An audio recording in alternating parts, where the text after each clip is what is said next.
Hello guys, welcome back to Revision Access, and we are doing James I, Finance, Religion and Foreign Policy. So just some key notes to that. The areas we are going to cover today is that we're looking at James's finances, what he inherited, what added problems did he bring in, and how did he try and solve them. We're going to look at James's foreign policy again, the similar problems that he inherited and how he solved them, and James and religion, and also all the Catholic plots and everything like that.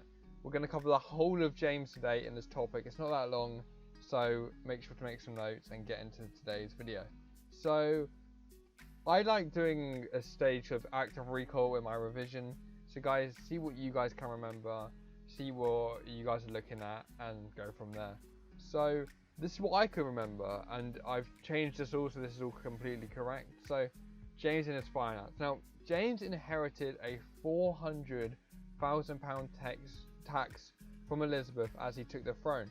He got given £300,000 by Parliament, as well as subsidies which declined in price over time. I think they started off at £72,500 in 1605, 2 years into the throne, and slowly dipped to below £27,500, I think the final price was. So that's really interesting to see the way the subsidies dipped down.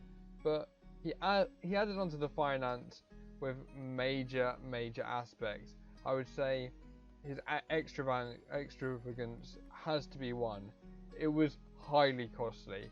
For example, definitely use this, James Hay, who was in charge of his wardrobe. James received £400,000 as a gift from James at the time for his wedding, sort of like a dowry present for James Hay.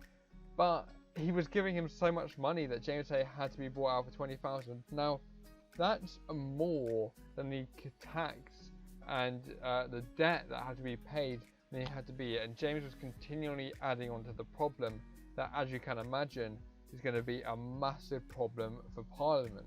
So other major problems as well, the lowering of the subsidies value, members of nobility like Buckingham not paying correct taxes. Buckingham was earning £400,000 a year, and he should have been paying £4,000, but instead he was only paying £400. So you've got to remember that these people were out for themselves, members of nobility, members of the gentry, even everyone in Parliament. They didn't want to pay the proper taxes, and they didn't have to. Now, also adding on to this, James liked to do lots of extravagant things, obviously, not only with his clothes and jewelry and his appearance, but the way he set himself as a king, Elizabeth's funeral being one of them. That's another key area I would highly recommend you use as an example. Now, the solutions for this would have been the Great Contract. Now, £200,000 a year from Parliament for the end of wardship. That seemed like a great proposition for James, and James wanted it, but Parliament did not think that was that. They wanted the end of wardship, they wanted the end of the bishops, and James simply was not going to settle for that. As we looked at before, no bishop, no king. So James was simply not going to set the Great Contract, and again, it was a failure that Cecil, or Salisbury as you refer to him, could not really settle upon. Tonnage and poundage, the imports and exports on goods around the time, that became 50% of what James had been doing. So for example, 50% in 1623, that was his whole income, 50% of it. Now you had the cocaine scheme, the dye markets, the dye industries and the cloth industry. Now all that did was create a large problem. The dye industry, they could not start it. For example, they did not have enough capital to start it because they were relying on the cloth industry and on James's backing. Now James obviously didn't have enough money to back. He was already giving extravagance to James Hay.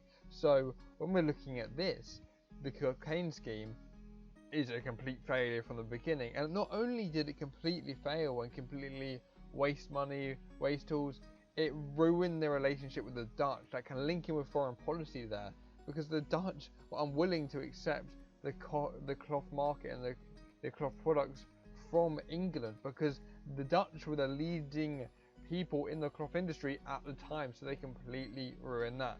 You've also got the farm custom duties, that while these were good at getting some money, if the farm trade boomed, the farmers would actually reap more reward, and that was what happened for 3 to 4 years.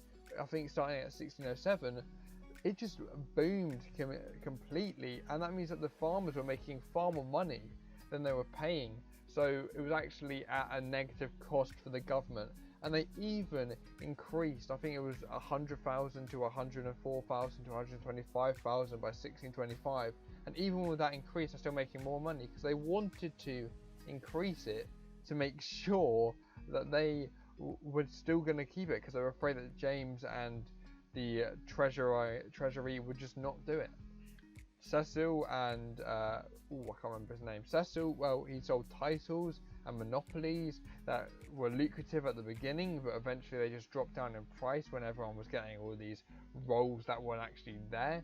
It went from insane amounts of money to only 200, and that's really, it sounds a lot, but it really wasn't for the selling of the titles that was seen as a high stake in the role. So it really went down by 1625. Oh, and Cranfield, sorry, that's who I was referring to. These are important figures. Cranfield reduced extravagant and military expenditure throughout it, but he faced many problems from Buckingham and for other stuff, and he got thrown in jail for stopping the military, and Buckingham put him there. So Cranfield did fail in that regard. James Heyer and William Cockayne from the Cockayne scheme I've already mentioned. Definitely note those guys down. James and foreign policy is even more important than James and the finance, because this shows like what was going on at the time, how James used it, and how he's so different from Charles. So this is really important to link it back in. So James is known as Rex Pacificus.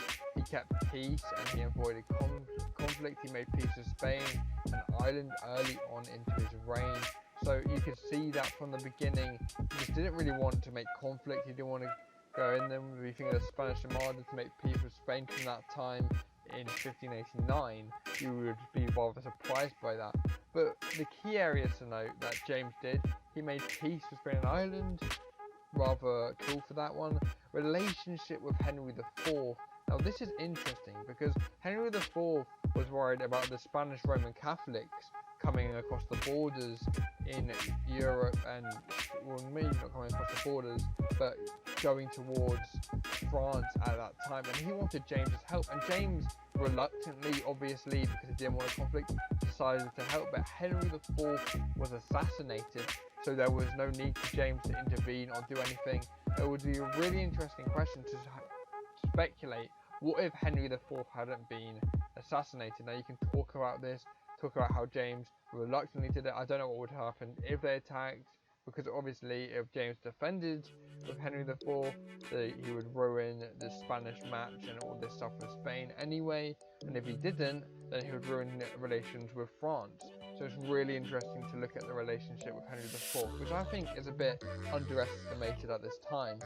Now, James is obviously a mediator and arbiter, and he's a very peaceful king, and you can easily use this as an example. In Sweden and Denmark in 1613, he makes peace.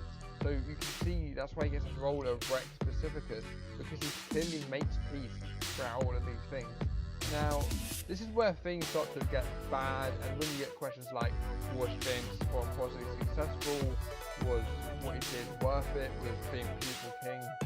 Well, this is where you've got to link in the good stuff and the bad stuff. The Spanish match. On paper, this looked great. Marrying Charles off to the Spanish Maria and putting them together. It looked like a match made in heaven almost.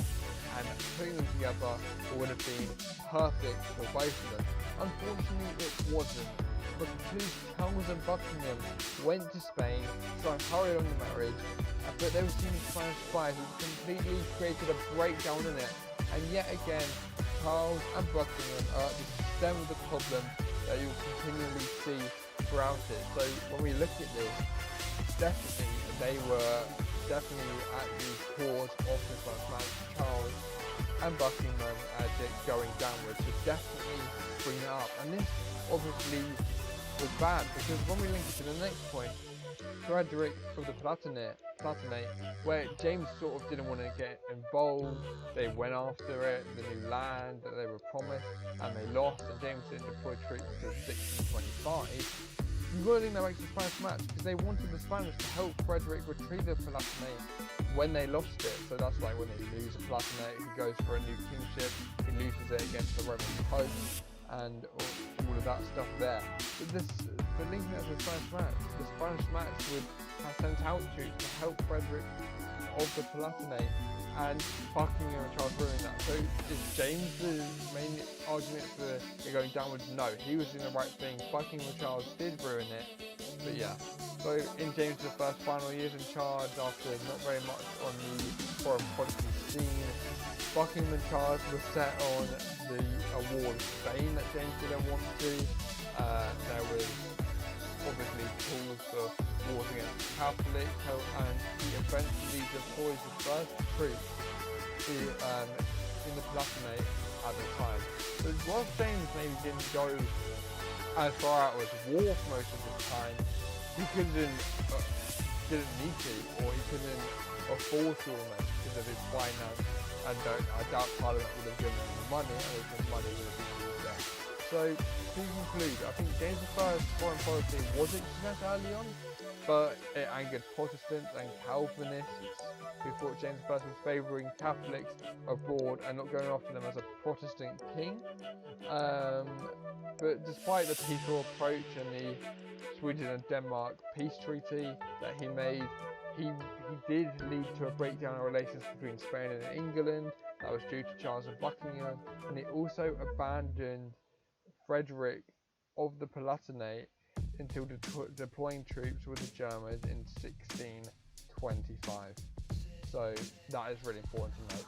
Now, moving on then, James and religion is another massive point that I would bring across as well, because this sort of is links to foreign policy, why everyone got so annoyed, it links to finance, it links to the breakdown in communication with Parliament. So obviously we know that James inherited a middle way from Elizabeth, and he was largely content to continue with it, and he was supported by the Calvinists / the Presbyterians, people who like Protestants who want to like sort of scale down almost, and that's basically what he wanted. But obviously at the time, a new king, you probably want to try and push a new religion. So at the Hampton Court Conference, James, being a good king, is that they wanted and they put forward the millenary petition for Popish acts to end and other stuff, and this was the Presbyterians, the Puritans and other stuff like that. They wanted the removal of the bishops and an updated Bible.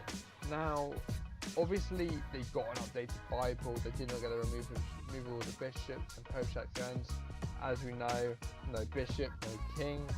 The new Bible was in 1611, so some good came out of it. It showed that James was a progressive king, whereas if we look at kings before him like Henry VIII and the Queens Elizabeth and Mary, maybe they wouldn't have done that as much.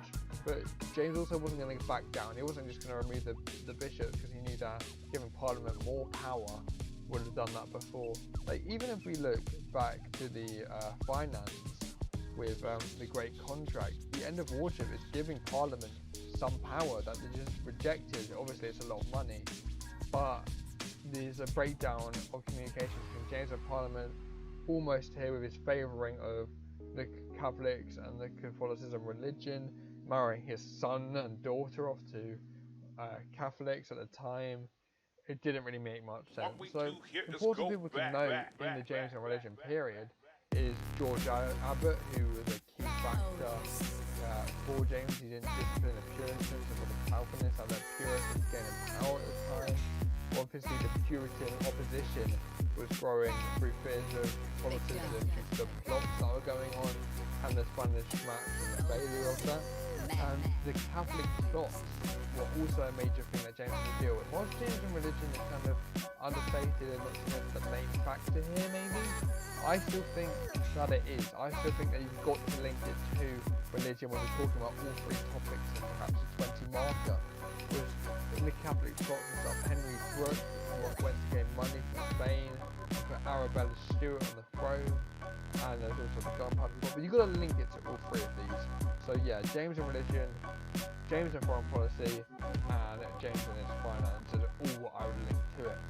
Now, to conclude, obviously all three sections, like I said, relate strongly to James I.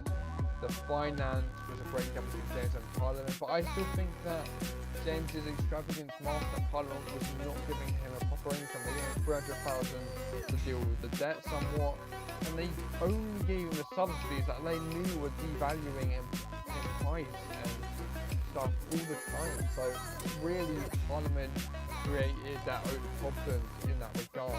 Now, foreign policy, as we said, was largely successful, but went down tremendously with the fall of Frederick of the Palatinate and the Spanish match. I would still consider it a success that there was no actual war in England territories for the first time. There was no Spanish Armada, there was no civil war. It was still arguably a success at the time. Now, religion, maybe not as major in some people's eyes as the first one. It caused plots, dissent, and it linked to foreign policy, but I think it showed like how James had a very strong feeling if you look at Armanism and stuff like that, because he liked himself as powerful in the Hampton Court Conference. So if you've got any comments, leave any comments below. I know not many people see these videos, but if you've got any comments, just leave any below and I'll try and answer as many of them for you. As I am a student, I'm just trying to teach myself a bit and then teach other people. That's how I advise. But yeah, any comments, please leave them below.